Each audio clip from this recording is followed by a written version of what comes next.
दर्शकों, एक बड़ी दुखद समाचार जो है, कल हमारे पूर्व प्रधानमंत्री डॉक्टर मनमोहन सिंह जी का निधन हो चुका है। और वो विश्व प्रसिद्ध जो है अर्थशास्त्री रहे।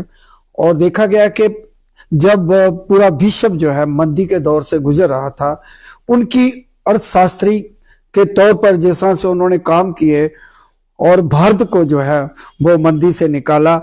आज उनका देहांत हो गया है, कल का देहांत हो गया है। और ये 2 बार जो है प्रधानमंत्री रहे और उनकी सेवाएं जो देश के प्रति, लोगों के प्रति जो उन्होंने काम किया, उनको याद रखा जाएगा। इस समय हम नेशनल कॉन्फ्रेंस के मुख्यालय में हैं और हमारे साथ शेख बशीर जी हैं। उनसे बातचीत करेंगे कि प्रधानमंत्री डॉक्टर मनमोहन सिंह जो अपने कार्यकाल में उनके व्यक्तित्व के बारे में, उनके सियासी कैरियर के बारे में वो क्या कहेंगे। पहले तो बड़ा ही दुखद समाचार है कि हमारे पूर्व प्रधानमंत्री डॉक्टर मनमोहन सिंह का निधन हो चुका है, क्या कहेंगे। संधू जी, बहुत बहुत शुक्रिया आपका। डॉक्टर मनमोहन सिंह का देहांत जो है वो हिंदुस्तान ही नहीं बल्कि पूरी दुनिया के इकोनॉमिक जगत को नुकसान है जी। जैसे आपने कहा कि वो 2 दफा प्राइम मिनिस्टर रहे, लेकिन मनमोहन सिंह को एज ए प्राइम मिनिस्टर ज़्यादा याद नहीं किया जाएगा। उनको याद किया जाएगा हमेशा कि उन्होंने मुल्क को इकोनॉमिक मंदी से जी बिल्कुल बाहर निकाला और उनका जो फार्मूला था वो पूरी दुनिया में माना गया। जो भी इकोनॉमिक्स के साथ तल्लुक़ रखते थे लोग, जो इकॉनमी को जानते थे, उन्होंने इंग्लैंड में, अमेरिका में, दूसरे मुल्कों में भी जाके जब बात की तो उनके वो जो पॉलिसी है उसको लोगों ने सराहा। हिंदुस्तान को बहुत बड़ा नुकसान इसलिए हुआ कि वो सिर्फ प्राइम मिनिस्टर ही नहीं थे बल्कि वो स्कॉलर भी थे जी बिल्कुल। पीएचडी थे, इकोनॉमिक्स में उसने की थी पीएचडी ऑक्सफोर्ड यूनिवर्सिटी से। तो मैं समझता हूँ कि डॉक्टर मनमोहन सिंह जी को याद किया जाएगा लंबे अरसे तक हिंदुस्तान की हिस्ट्री में, क्योंकि शरीफ था, नरम मिजाज थे, बातें कम करते थे, काम ज़्यादा करते थे जी। बाकियों की तरह वो ज़्यादा बोलते नहीं थे, वो काम पे ऊपर भरोसा करते थे। और उन्होंने मुल्क की इकॉनमी जब बिल्कुल ख़तरे में पड़ गई तो मुझे याद है उस वक्त पीवी नरसिम्हा राव ने उनको दावत दी थी। रिजर्व बैंक ऑफ इंडिया के गवर्नर भी रहे जी बिल्कुल, वहाँ भी काम किया। तो मैं ये समझता हूँ कि वो नुकसान जो है वो सारे क्या नाम है मुल्क को है। और इस नुकसान को भरपाई करने के लिए सबसे बड़ी बात यही होगी कि जो उनके फार्मूले हैं, जो उन्होंने लेगेसी छोड़ी है, उसको आगे लेके चले। ये मैं समझता हूँ कि मनमोहन सिंह को खराजे अकीदत यही होगा। हाँ शेख साहब, जिस तरह से वो विदेशी दौरे करते थे और जहाँ के उनकी फॉरेन पॉलिसी जिस तरह से थी, और जब भी वो वापस आते थे तो पत्रकारों को बकायदा एक प्रेस कॉन्फ्रेंस के माध्यम से जो भी वहां से उनको निकल के आया, जो भी उनके साथ समझौते हुए जो भी है, वो पूरी तरह से प्रेस को आज़ादी दी जाती थी, उनसे सवाल जवाब पूछे जाते थे। इस तरह के प्रधानमंत्री थे डॉक्टर मनमोहन सिंह। देखिए, जो आपने सवाल किया, हकीकत में यह है कि वो डेमोक्रेट भी थे, स्कॉलर भी थे।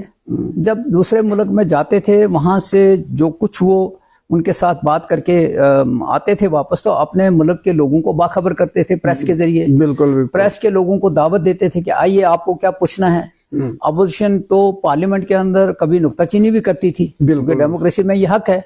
लेकिन आज की डेट के ऊपर वो सारी चीजें जो है वो खत्म हो गई हैं जी बिल्कुल। आज का माफ करना, आज आपने जब बात छेड़ी, मैं इस बात पे कहना नहीं चाहता था क्योंकि हम उनको ट्रिब्यूट्स पे कर रहे हैं, लेकिन मौजूदा प्राइम मिनिस्टर जो है ना पता लगता ये कब कहाँ गया और कब वापस आया, ना किसी को मालूम है किस ले गया, ना किसी को मालूम है कि लाया क्या जी बिल्कुल। तो ये जो मनमोहन जी ने ट्रेडिशन फिक्स किया था कि जब भी वो जाते थे, अपने साथ जो उनका स्टाफ जाता था, वापस आके वो ब्रीफ करते थे। मनमोहन सिंह जी अपने मुल्क के लोगों को उस मुल्क की इकॉनमी के बारे में, ट्रेडिशंस के मामले में, ये जो कल्चर के मामले में बात करते थे। और वो सारी चीजें, चूंकि वो स्कॉलर था, वो बात कर सकता था, वो इनकी तरह नहीं था। तो मैं समझता हूं कि मनमोहन सिंह जी का जो नुकसान है वो लंबे अरसे तक पूरा नहीं होगा। शेख साहब, जिस तरह से उन्होंने बहुत सारे काम किए, बेरोजगारी को दूर करने के लिए मनरेगा लाया, उसके बाद राइट टू इंफॉर्मेशन, भाई कोई भी चीज है वो इस तरह के बिल थे, और भी बहुत सारी जो है विकास कार्य के लिए काम किए, जो रेल जो है कश्मीर तक आप पहुंच रही है उनके एफर्ट्स के कारण कर रही है। हालांकि सरकार बदली, दूसरी सरकार ने उसको आगे तक बढ़ाया। बहुत सारे ऐसे काम थे। एक अर्थशास्त्री होने के नाते उन्होंने देश की अर्थव्यवस्था को आगे बढ़ाने के लिए काम किया। नहीं, देखिए जैसा आपने कहा, जब मुश्किल आई मुल्क को, जब एक वक्त के ऊपर सोना गिरवी रखना पड़ा, बिल्कुल सर, तो डॉक्टर मनमोहन सिंह को दावत दी गई और जब वो आए तो उन्होंने मुल्क को उस क्राइसिस से आज़ाद किया। बिल्कुल। और हर फ्रंट के ऊपर उन्होंने इस तरह का माहौल पैदा किया कि एक नौजवान भी समझता था कि वो जो पढ़ रहा है उसका फ्यूचर जो है वो कहीं खतरे में नहीं है। जी बिल्कुल। जितने भी प्रोजेक्ट्स इस वक्त चल रहे हैं उसमें कोई ऐसा प्रोजेक्ट नहीं है जो उन्होंने शुरू नहीं किया था, चाहे वो रेलवे का हो, चाहे वो टनल्स हो, चाहे अब जो 2014 के बाद यहाँ बीजेपी ने जो सिलसिला शुरू किया है वो तो अभी कहीं पहुंचा नहीं है। अभी नया कोई प्रोजेक्ट उन्होंने शुरू किया नहीं है। ये सारी चीजें वो चीजें थी जो उन्होंने शुरू की थी, क्योंकि गवर्नमेंट बदल गई तो उनके खाते में पड़ गई। उन्होंने शुरू की, इन्होंने कहीं कंप्लीट किया तो उसका फीता काटा या उसका उद्घाटन कर दिया। इनका बनाया हुआ अभी कोई ऐसी चीज नहीं है जिसको हम कहेंगे कि इन्होंने बनाया और इन्होंने इसका उद्घाटन किया। शेख साहब, बीजेपी का ये भी तर्क है कि डॉक्टर मनमोहन सिंह के टाइम में बहुत सारे जो इश्यू थे, बहुत सारी सवालिया निशान थे उनके कार्यकाल में। घोटालों की बात करें, उनके कार्यकाल में हुए, और इवन के वो जो है कई बार है तो बिल्कुल ईमानदार थे, फिर भी उसके घर में सीबीआई भेज दी गई। क्या कहेंगे? देखिए, पहली चीज ये है कि मनमोहन सिंह की क्रेडिबिलिटी, ईमानदारी हमेशा याद रखी जाएगी जी।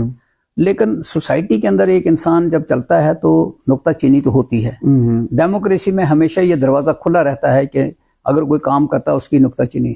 और ये भी मैं समझता हूँ कि अगर मनमोहन सिंह जी ऑनेस्ट थे, लेकिन आसपास के लोग शायद ऑनेस्ट नहीं थे। जी बिल्कुल। अब वो ऑनेस्ट थे तो वो टक्कर तो मार नहीं ना सकते थे। उन्होंने अपने काम से काम रखा। उन्होंने मुल्क को वो चीज दे दी जो बहुत अरसे तक याद की जाएगी। जी। तो वो जो इस वक्त हुकूमत करते हैं लोग, इनका जब कोई चीज होगी तो वो इनके बाद पता लगेगा ना, क्योंकि हुकूमत के कवर में बहुत सी चीजें पता नहीं लगता है। बिल्कुल। लेकिन हम ये समझते हैं कि आज की डेट के ऊपर मनमोहन सिंह को सही ट्रिब्यूट ये होगा कि इकोनॉमी को स्टेबलाइज करने के लिए उन्होंने दो टर्म दिए प्राइम मिनिस्टर, वो याद किया जाएगा।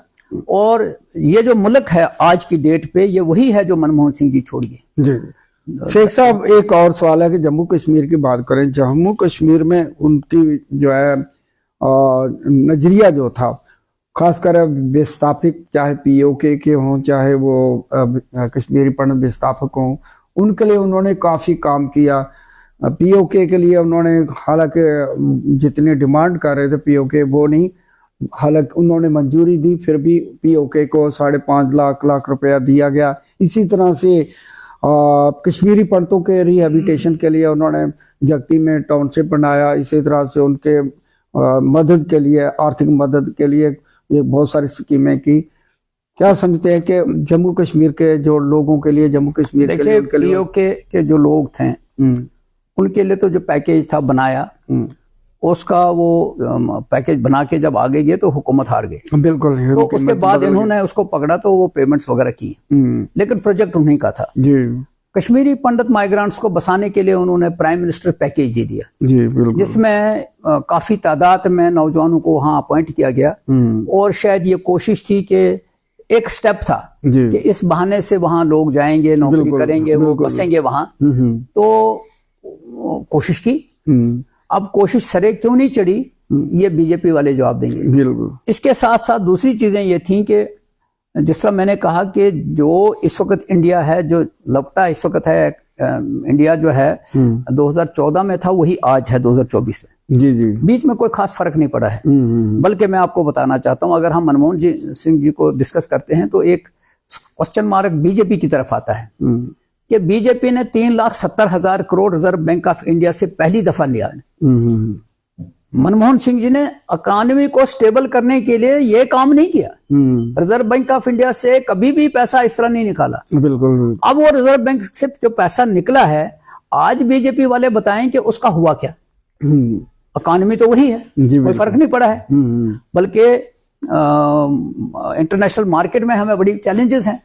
तो मैं समझता हूं कि अब इस डिबेट को एक तरफ छोड़ के हम दूसरी चीज चलते हैं कि चूंकि मनमोहन सिंह जी नहीं रहे और मनमोहन सिंह जी की जो कांग्रेस है वो इस वक्त अपोजिशन में एक स्ट्रांग अपोजिशन है। बिल्कुल। तो हम ये समझते हैं कि मनमोहन सिंह जी को याद करते हुए हम उन चीजों को याद करें जो उन्होंने की हैं। जिस तरह आपने कहा कि भाई